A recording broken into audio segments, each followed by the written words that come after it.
दोस्तों, स्वागत है आप सभी का एक बार फिर से एसएससी अड्डा 24/7 पर, आपके अपने इस प्लेटफॉर्म पे जहां हम सपनों को सच करते हुए दिखाई देते हैं। हम कुछ ऐसे चुनिंदा शख्सियतों से बात करते हैं जो अपने एग्जामिनेशन में पास होकर के या अपनी लाइफ में सक्सेसफुल होने का पहला पड़ाव पार करके हमारे पास आते हैं। जयशंकर प्रसाद जी की एक बहुत अच्छी सी किताब है जिसका नाम है कामायनी, और उसके अंदर लिखी हुई कुछ बातें हैं जो मैं दोहराता हूं हमेशा। हमारे चेतन जैसे स्टूडेंट्स के लिए, मन जब निश्चित सा कर लेता कोई मत है अपना, बुद्धि दैव बल से प्रमाण का सतत निखरता सपना। तो ये जो सपना निखर करके आया है आपके सामने, ये चेतन का सपना था। चेतन ने कैसे उस सपने को देखा, कैसे उसे साकार किया, और अभी तो सफलता की पहली मंजिल है जो उन्होंने CHSL यानी combined higher secondary level examination को क्वालिफाई करके आप लोगों के सामने अपनी सफलता के इस जर्नी को पेश करने की हमारे साथ एक कोलैब की है। और अभी हम उनसे बात करेंगे, चेतन से जानेंगे उनकी लाइफ और उनकी जर्नी के बारे में, और साथ ही साथ इससे संबंधित जो कुछ और भी बातें हैं उनके बारे में भी। सो चेतन, बहुत बहुत नमस्कार, कैसे हैं आप? नमस्कार सर। सर मैं अच्छा हूँ, आप बताओ। मैं भी बढ़िया हूं। तो बताइए चेतन, आपकी जो अर्ली लाइफ है कहाँ से शुरू हुई, मतलब कहाँ आपका जन्म हुआ, कैसे आपकी स्कूलिंग हुई, कहाँ आप पले बढ़े, और कैसे CHSL को सोचा कि इसे टारगेट करना है? सर मैं मुकंदपुर गाँव, जिला बागपत में पैदा हुआ, गांव में ही। और मेरी पश्चिमी। स्कूलिंग पश्चिम उत्तर प्रदेश में सर। और मैं बड़ौत में पढ़ता था बचपन से ही, इंग्लिश मीडियम स्कूल में। ओके। और फिर वहीं से मैंने ट्वेल्थ की। ट्वेल्थ के बाद मैंने सर बीटेक की मैकेनिकल इंजीनियरिंग में। ओ। और यही मेरी सर इतनी एजुकेशन क्वालिफिकेशन है अभी तक। हम्म। जी सर। और मैं बचपन से मतलब पढ़ाई में अच्छा था। ट्वेल्थ मैंने PCM से करी। और उसके बाद मैंने जेई के लिए भी प्रिपरेशन करी थी, मतलब ट्वेल्थ के साथ साथ ही, लेकिन उसमें मेरा हो नहीं पाया था, इसलिए फिर मैंने गलगोटिया कॉलेज से मैकेनिकल इंजीनियरिंग करी थी। तो उत्तर प्रदेश टेक्निकल यूनिवर्सिटी थी आपकी? यस सर, एक ट्यूब। अच्छा अच्छा अच्छा, चलिए बढ़िया।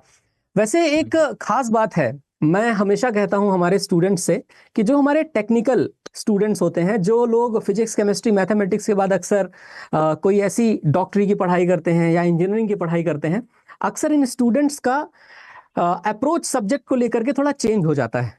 आमतौर यस। पर जो हमारे नॉन टेक्निकल स्टूडेंट्स होते हैं और जो टेक्निकल स्टूडेंट्स होते हैं, इन लोगों के पढ़ने के तरीके भी काफी ज्यादा अलग हो जाते हैं। तो आप बता यस। सकते हैं चेतन कि ऐसे पढ़ने के तरीके में, जैसे GK GS जैसे सब्जेक्ट्स जिनका कभी मैकेनिकल इंजीनियर से कोई पाला ही नहीं पड़ता, इनको यस कैसे सर। टैकल करते थे आप? सर मेरे तो मतलब जब मैं पास आउट हुआ अपनी ग्रेजुएशन से, मुझे प्रेसिडेंट और प्राइम मिनिस्टर में भी मतलब कोई पूछता तो मैं एक डिफरेंस से ज्यादा गिनवा नहीं सकता था, बहुत ही वीक जी के जीएस थी मेरी। और बट ये है, फिर मैंने स्टार्टिंग करी तो मैंने सोचा कि मतलब मैं जब बचपन में था तब थोड़ी मुझे फिजिक्स केमिस्ट्री के बारे में पता था, ये चीजें भी पढ़ के आ सकती है। तो मैंने इसलिए जीरो से स्टार्ट किया जी के जीएस भी पढ़ना। और जब हम्म। पढ़ता रहा तो उसमें मेरा उन सब्जेक्ट से भी ज्यादा इंटरेस्ट बना जी के जीएस में, जिसे सब लोग बोरिंग बताते हैं, मुझे तो सबसे ज्यादा इंटरेस्टिंग लगी वो चीजें। और बस यही है कि मैं फिर जब मैं पढ़ाई स्टार्टिंग स्टार्ट करी एक बार, तो मैंने पूरे कोर्स का ओवरव्यू लिया अच्छे से, बुक वगैरह से। तब मैंने मतलब लर्निंग नहीं की, बस मैंने देखा कि हाँ क्या क्या हिस्ट्री हुई थी, क्या क्या, मतलब एक पूरा ओवरव्यू किया हर सब्जेक्ट का जीएस में। उसके बाद सर मैंने प्रीवियस ईयर क्वेश्चंस उठाए और मैं देखा कि एग्जाम के लिए क्या रेलेवेंट था। मैंने उन हम्म। चीज़ों पे ज़्यादा फोकस किया, जो जो मतलब मोस्ट रिपीटेड चीज़ें थी, उन चीज़ों को मैंने पूरा पक्का किया उसमें। और बस यही है, इसमें मैं इम्पोर्टेंट चीज ही पढ़ाई करी, मतलब ऐसे नहीं कि जो जो चीजें इंपॉर्टेंट नहीं थी मैं उनमें ज्यादा टाइम वेस्ट नहीं किया। हम्म। Yes sir. तो एक बहुत अच्छा सा शेर है, शायर का नाम तो मुझे याद नहीं, लेकिन वो कहते हैं कि कब कहाँ क्या हारना है, ये जज्बात जिसके अंदर है, चाहे दुनिया उसे माने फकीर, वही असली सिकंदर है।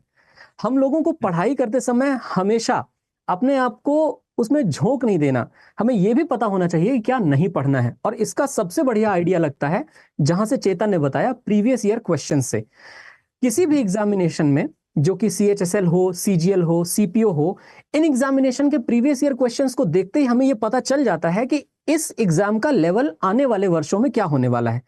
अब कोई CHSL के एग्जामिनेशन के क्वेश्चंस अचानक से UPSC सिविल सर्विसेज जैसे तो हो नहीं जाने, उन्हें यस होना सर। तो वैसा ही है जैसे वो एग्जाम के पेपर के क्वेश्चंस होते हैं। तो एक तो ये बेसिक सी बात है, बहुत अच्छी बात कही चेतन ने यहाँ पर। दूसरी बात यस जो सर। मैं यहाँ पे कहना चाहूंगा वो ये है कि चेतन, कब आपने डिसाइड किया, आपने इंजीनियरिंग कब कंप्लीट की, और फिर कब आपने ये सोचा कि सीएचएसएल को टारगेट करेंगे, सीजीएल को टारगेट करेंगे? सर मेरा इंजीनियरिंग कंप्लीट हुई तो मैकेनिकल इंजीनियरिंग में जॉब का जो अभी वो है वो थोड़ा डाउन चल रहा है। मतलब इतनी अच्छी जॉब्स नहीं है उस फील्ड में। जॉब्स तो है, मतलब या तो आप पूरे 4 साल मैकेनिकल के अच्छे से पढ़ाई की हो तब तो है, लेकिन मैं उसमें इतनी अच्छे से पढ़ाई नहीं की थी।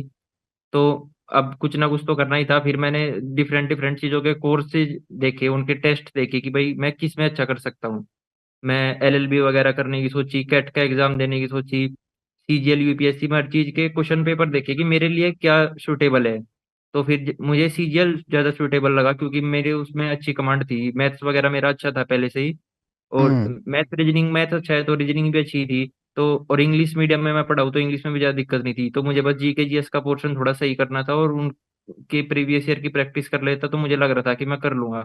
तो इसलिए मैंने सोचा कि बस अब सीजीएल का एग्जाम ही देना है। और फिर जैसे ही मेरी ग्रेजुएशन कंप्लीट हुई तो सीजीएल 2022 से 36,000 वैकेंसी आ गई। तो उसकी वजह से मेरी मुझे और मोटिवेशन मिला कि अब अच्छे से कर लूंगा मैं। लेकिन उसमें क्या हुआ कि 36,000 वैकेंसी में मेरा प्री हो गया, मेरे मेंस में 291.2 मार्क्स रह गए और कट ऑफ 291.8 पे थी। तो मैं उसमें वैसे हम्म। तो बाहर निकल गया था, बट फिर भी मैं बाहर निकल गया दिमाग नंबर से। मुझे ये था कि इतने नंबर ले आया तो मतलब प्रिपरेशन अच्छी है अब। और मैं आगे कंटिन्यू रखा, कंसिस्टेंसी रखी मैंने इसमें। तो वो 2022 का सीजीएल आपका वो पहला एग्जाम था जिसने पैटर्न चेंज किया था अपना। यस सर, और पैटर्न किया था हाँ, उसमें। पैटर्न चेंज हुआ था 2022 में।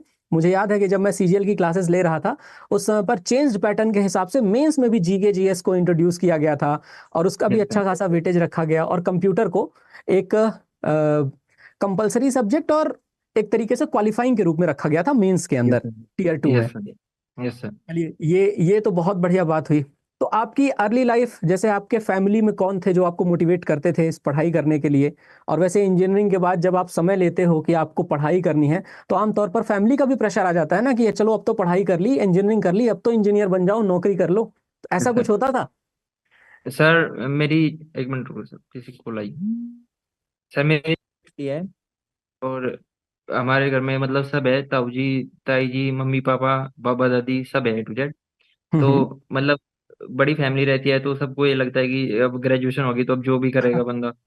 तो बिल्कुल। बट मुझे लगा मैं उस फील्ड के लिए बिल्कुल सुइटेबल नहीं था। मेरे मतलब थिंकिंग वगैरह ऐसी नहीं थी कि मैं उस जॉब में कर सकूँ अच्छा। और मैं मतलब मेरा एटीट्यूड नहीं था ऐसा कि मैं प्राइवेट सेक्टर में टिक पाऊंगा। तो मैंने डिसाइड कर लिया कि मैं जहाँ पे मतलब मैं सुइटेबल हूँ मैं उधर ही जाऊंगा। और सर फिर जैसे मैं उसमें एक एग्जाम, हेलो, हाँ जी। ग्रेजुएशन के बाद सर एक एग्जाम होता है उसका, एफ कैट का। मैं वो एयरफोर्स एग्जाम कॉमन दिया था। Admission test. हाँ, मेरा वो एग्जाम क्लियर हो गया, मतलब तब मैं फाइनल ईयर में ही था। हम्म। मतलब इजी आता है वो एग्जाम। मेरा वो हाँ। रिटर्न एक क्लियर हो गया, मैं उस एसएसबी के लिए गया। तो वहां पे मुझे बहुत मोटिवेशन मिला कि भाई इस सेक्टर से अच्छा बहुत अच्छी अच्छी जगह मैं पहुंच सकता हूँ, ये तो मतलब मैं फिर इतनी जगह में नहीं रुक सकता। बट उसमें मैं मेडिकली अनफिट था, इसलिए उसमें मैं हो नहीं पाया। लेकिन अब अच्छा। ये है कि चलो सीएचएल से मैं मिनिस्ट्री ऑफ डिफेंस के अंदर ही आ गया घूम फिर के। ये फिर देखिए दोस्तों, एफकेट का जो एग्जाम होता है, एयरफोर्स कॉमन एडमिशन टेस्ट कहते हैं इसे। एयरफोर्स में जब आप ऑफिसर की ग्रेड पर जाते हैं, तो फ्लाइंग में परमानेंट कमीशन को छोड़ करके शॉर्ट सर्विस कमीशन और उसके अलावा ग्राउंड ड्यूटी लॉजिस्टिक्स की जितनी ब्रांचेस होती हैं, उनमें यस ऑफिसर बनने का मौका मिलता है, शॉर्ट सर्विस कमीशन और परमानेंट कमीशन में।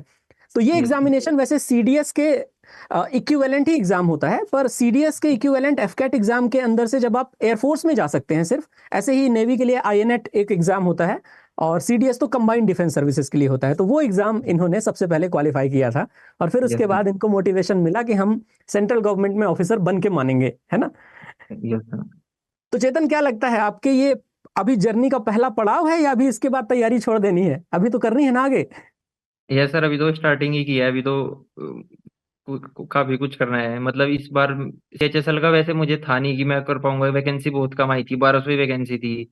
हम्म। और इतने सारे फॉर्म, 10 लाख प्लस। तो मैं बिल्कुल फ्री माइंड होकर एग्जाम दिया था कि आ गया तो ठीक है, नहीं आया तो ठीक, बट इसमें मेरी रैंक भी ठीक ठाक आ गई। तो अब तो लग रहा है कि मैं अगर मतलब कॉन्फिडेंस रख के फ्री माइंड एग्जाम देता रहूंगा तो अच्छी रैंक के साथ मैं सीजीएल भी कर ही लूंगा। बिल्कुल बिल्कुल। ओके। सुचेतन, जो आपकी रैंक है वो भी बताएं एक बार, और दूसरी बात ये कि अब आप आगे किस तरह से हमारे अड्डा 24/7 के रिसोर्सेस को भी अपनी जर्नी के दौरान यूज किया करते थे।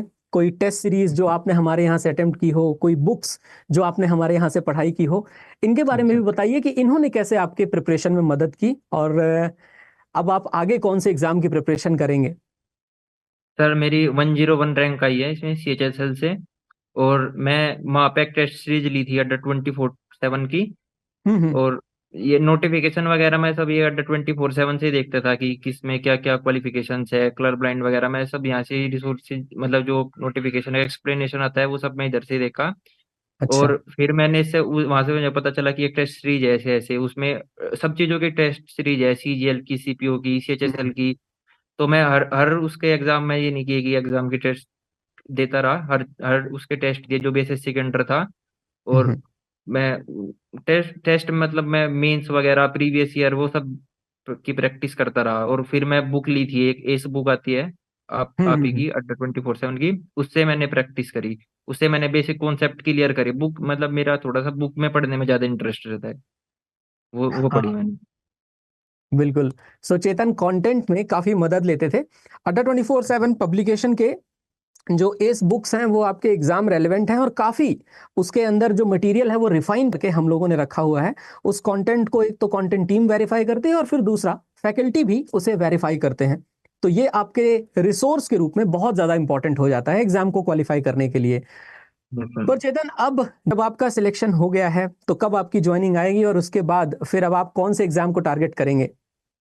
सर, AFHQ है। AFHQ में मतलब थोड़ी ज्वाइनिंग प्रोसेस स्लो है, तो मुझे लग रहा है कि 4 से 6 महीने में ज्वाइनिंग होगी। बिल्कुल। और उसके बाद मैं, अभी तो मेरे पास फ्री टाइम है, तो मैं सीजल जो अभी नेक्स्ट वाला आने वाला है इसके लिए थोड़ी मेहनत करूंगा। जून में नोटिफिकेशन आने वाला है तो उसके लिए अब आप तैयार हैं। Yes sir. चलिए, बहुत बढ़िया चेतन। और कुछ आप जो हमारे स्टूडेंट्स को मोटिवेट करने के लिए कहना चाहेंगे, और अपनी जर्नी से कुछ संघर्षों के उन पलों को निकाल करके लाना चाहेंगे। जैसे जरूरी नहीं है कि संघर्ष हर इंसान के जीवन में फाइनेंशियल ही हो, कई बार संघर्ष मेंटल भी होता है। कई बार यस हमें सर। अपने मन से कई बार जीतना पड़ता है, और अगर हम मन यस से जीत गए तो कहते हैं ना कि मन के हारे हार है, मन के जीते जीत। कैसी रही थी आपकी जर्नी, और उसमें क्या आपको लगा कि हमारे स्टूडेंट्स को मोटिवेट करेगा आपकी जर्नी का। सर, मेरा जब सीजल 2022 में मेरा प्री के क्लियर होने के चांसेस मुझे लग रहा था हो ही नहीं पाएंगे। मेरे तो 119 कुछ मार्क्स ही थे। मुझे लग रहा था कि पता नहीं होगा या नहीं। पर लेकिन प्री और मेंस के बीच टाइम में जो मुझे टाइम मिला 2 महीने का, उसमें मैं पूरा मेंटली टफ होके मेहनत करी। मैं सुबह उठता था तो मैं उठने के 5 मिनट के अंदर किताब उठा लेता था और शाम तक पढ़ता रहता था। मुझे लगता है जितना मैं उन 2 महीने में पढ़ा, शायद उतना एक साल में मैं पढ़ा हूँ। मैं फिर आगे मैं उसमें पूरी मेहनत करी। और मेरा सीजल 2022 में अच्छा स्कोर आया था। फिर यही है सर कि मैं उसमें फेल हो गया, तो मैं रुका नहीं। मतलब कंसिस्टेंसी रखनी पड़ेगी आपको कि थोड़ा सा लैक फैक्टर भी चाहिए सर इसमें। एग्जाम को पहले सर हार्ड वर्क है, अपना हार्ड वर्क 100% कंप्लीट करो। फिर थोड़ा सा लैक फैक्टर तो चाहिए ही, क्योंकि जीके जीएस थोड़ा अनप्रिडिक्टेबल रहती है। कभी किसी एग्जाम में पड़ी हुई आ जाती है तो आपको अच्छा हो जाता है, कभी हम्म पड़ी हुई नहीं आती तो आपके जीके जीएस में कम नंबर रह जाते हैं। उस वजह से सिलेक्शन में बार अंदर होने का बहुत डिफरेंस पड़ता है, 1-2 नंबर से भी। और सर, सिली मिस्टेक्स करता था मैं पहले अर्ली फेज में। जब मैंने एग्जाम दिया, सिली मिस्टेक काफी होती थी मैथ रीजनिंग में मेरे से। तो वो धीरे धीरे आप टेस्ट सीरीज देते रहो, लगाते रहो, डेली एक मॉक तो देना ही देना था मुझे। और उससे मेरी सिली मिस्टेक्स कम होती गई। एक सर मेरा एक पॉइंट है जो आज तक मुझे नहीं लगता किसी ने बताया हो कभी पहले। जब आप रफ वर्क करते हो घर पे, टेस्ट टेस्ट टेस्ट तब जब देते हैं हमें, तो रफ वर्क हमेशा साफ राइटिंग में करना चाहिए, उससे सिली मिस्टेक कम होती है। ये मेरा मैंने खुद एनालाइज किया। वो मतलब ऐसे गंदी गंदी राइटिंग में लिखते हैं तो उसमें सिली मिस्टेक होने के चांस बहुत ज्यादा रहते हैं। तो मैं फिर ये चेंज किया मैंने, मैं रफ वर्क भी करता था तो उसे साफ साफ लिखता था। तो फिर मेरी सिली मिस्टेक होनी कम हुई। और ऐसा कौन सा पल है आपके जीवन में जो आपको लगता रहा हो कि यार नहीं, बस अब छोड़ते हैं, कि या फिर यार बस हो गया। वो 2 महीने के फेज में जब आप मोटिवेट होकर के तैयारी कर रहे थे, उसके पहले क्या ऐसा लगा था कि यार बस अब मतलब कुछ प्राइवेट वेट की तरफ भी चलें क्या। ऐसा कुछ कभी सोचने में रहा आया हो था इन मैं 2 सालों में। मैं मैं कि मैं क्या करने लगा था कि एक मिनट सर, मैं थोड़ा कि मैं सुबह के टाइम कोडिंग पढ़ा करूंगा और आईटी सेक्टर में जाऊंगा और शाम के टाइम में सीजल की तैयारी करूंगा। मैं ऐसे करा कुछ दिन, लेकिन फिर मैंने कहा कि नहीं यार, ऐसे कुछ नहीं हो पाएगा, मुझे एक ही तरफ रहना है। मैं तो गाँव में खेती कर लूंगा अगर मेरी गवर्नमेंट जॉब ना लगी, बट मैं एक ही चीज करूंगा सर लाइफ में। फिर मैं एक ही चीज की तरफ ओरिएंटेड हो गया थोड़े टाइम टाइम बाद। थोड़ा स्टार्टिंग में इधर उधर सोचा मैंने, और भी रिसोर्सेज प्राइवेट जॉब के। फिर एक ऑनलाइन प्लेटफॉर्म पे मैं अप्लाई कर दिया कि कोई टीचर वगैरह के लिए, मतलब इधर उधर काफी वो रहा मैं डिस्ट्रैक्ट स्टार्टिंग में। लेकिन फिर मैं अच्छा स्कोर कर लिया, एक बार मॉक वगैरह में मैं आने लगा। फिर नहीं मैं डिस्ट्रैक्ट हुआ, फिर मैं पढ़ता रहा सर। धीरे धीरे इंप्रूव करता रहा। पहले 120 आए, फिर 130, 140, फिर 160 तक मेरे इसमें नंबर आए, रियल एग्जाम में भी, प्री में। बिल्कुल सही बात है। ये एक बहुत ही शानदार बात कही चेतन ने। एक बार मैंने एक छोटी सी कहानी सुनी थी कि एक इंसान एक भैंस को अपने कंधे पर लाद करके नदी पे ले जाकर नहला के और वापस अपने घर में रख देता था। लोगों ने पूछा कि ऐसा कैसे है कि आप भैंस को लाद करके ले जाते हो जबकि भैंस इतनी भारी होती है। तो उसने बताया कि बचपन में जब ये छोटी थी उस समय से मैं इसको अपने सिर पे लाद करके डेली ले जाता था और उसके बाद ला करके इसे अपने घर में रख देता था। और तब से ये जो मेरी आदत बनी ना, उसके बाद धीरे धीरे वो बड़ी होती गई और शायद मेरी भी स्ट्रेंथ बढ़ती गई। और यही बात है कि आप 120 से 130, 130 से 140, 140 से 150 का आंकड़ा पार करते हैं, मतलब आप अपने नंबर्स को इंप्रूव करते हैं। यस सर, ये थोड़ा सा स्लो प्रोसेस है। आप मतलब ये नहीं सोच सकते कि आप तुरंत 120 से जंप कर जाओगे, थोड़ा सा डेफिनेटली, बिल्कुल जैसा कि मैंने कहा कि पेशेंस एक बहुत ही इंपॉर्टेंट फैक्टर होता है। अगर आपके अंदर धैर्य है, धीरज है, तो धीर व्यक्ति ही, जिसके अंदर धीरज है, वही बड़े बड़े मैदानों को पार करता है। अगर अधीर हो उठे तो फिर काम थोड़े गड़बड़ हो जाते हैं। चेतन, कुछ संदेश देना चाहेंगे आप हमारे स्टूडेंट्स के लिए? आप कुछ कहना चाहेंगे हमारे अड्डा 24/7 प्लेटफॉर्म के लिए? बताइए। सर, रेलिवेंट कंटेंट है टेस्ट सीरीज में। कोई मतलब up to the exam level test थे वे। ऐसे नहीं कि बहुत ही हार्ड क्वेश्चन पूछ दिए या बिल्कुल इजी इजी पूछ दिए। कुछ मतलब प्लेटफॉर्म करते हैं कि बहुत इजी एग्जाम दे देते हैं, बच्चे मोटिवेटेड रहते हैं और उनकी तारीफ करते रहते हैं। यहाँ पे बिल्कुल up to the exam level थे, जैसे होने चाहिए। और सर, स्टूडेंट के लिए ये है कि कंसिस्टेंसी रखनी चाहिए, और एक दो एग्जाम में फेल तो होना ही पड़ेगा स्टार्टिंग में। कुछ एक्स्ट्रा ऑर्डिनरी होते हैं वो, मतलब चलो कर लिया जिसने पहले अटेम्प्ट में। लेकिन मैक्सिमम बच्चों के लिए मतलब थोड़ा सा स्लो प्रोसेस होता है, और उसमें आपको अपने आप को मोटिवेटेड रखना पड़ता है। स्टार्टिंग हम बहुत मोटिवेट होके करते हैं, लेकिन फिर धीरे धीरे मोटिवेशन कम होता जाता है। उस टाइम पे आपको डिसिप्लिन रहना पड़ेगा, तभी कुछ हो पाएगा। चलिए, तो तीन चीजें जो चेतन की जर्नी से हम लोग आराम से निकाल सकते हैं। पहला तो यह है कि उनकी कंसिस्टेंसी और उनकी मेंटल टफनेस। अगर लगातार किसी भी पत्थर पर पानी भी गिरता रहे तो पत्थर को टूटना पड़ता है। तो ये यस मेंटल टफनेस और एक कंसिस्टेंसी का कमाल है। दूसरा ये कि अपने आप को मोटिवेटेड रखें, चाहे जिस हाल में हो। मोटिवेशन वास्तव में नहाने जैसा होता है। ये ऐसा है कि अगर आप कुछ दिनों इसको मिस कर देंगे ना, तो मिस करने के बाद आपको खुद ही फील होने लगेगा कि यार बॉडी में किसी ना किसी चीज की डिमांड है जो जरूरी है। हमें नहाना इसलिए दिख जाता है क्योंकि हमें लगता है कि हमारी बॉडी से गंध आ रही है, लेकिन हमें मोटिवेशन नहीं दिखता क्योंकि वो हमारे मन में होता है। तो अपने आप को मोटिवेटेड रखें। और तीसरा, चेतन की जिंदा दिली, कि वो एग्जाम को लेकर के बड़े बढ़िया तरीके से श्योर थे कि मुझे जाना है गवर्नमेंट जॉब में। मैं खेती कर लूंगा तो कर लूंगा, लेकिन काम तो मैं वही करके मानूंगा जो मैंने अपने लिए डिसाइड किया है। तो ये डिटर्मिनेशन है, ये दृढ़ निश्चय है। और इसके लिए आपको चेतन बहुत बहुत शुभकामनाएं। अपनी सफलता के इस थैंक यू पहले सर। पड़ाव को पार करने की बहुत बहुत शुभकामनाएं। और उसके थैंक यू बाद सर। तो आप आगे चल करके, हमें पता है कि सीजीएल भी क्वालिफाई करेंगे, फिर हम आपका इंटरव्यू लेंगे। और हम चाहते हैं बिल्कुल। कि आप आगे चलकर यूपीएससी, आईएएस और सिविल सर्विसेज की ओर भी अपना रुख करें। Yes sir. तो बहुत बहुत धन्यवाद चेतन, ख्याल रखिए। Thank you thank you so sir, much. Invite करने के लिए मुझे इंटरव्यू के लिए। मैं धन्यवाद।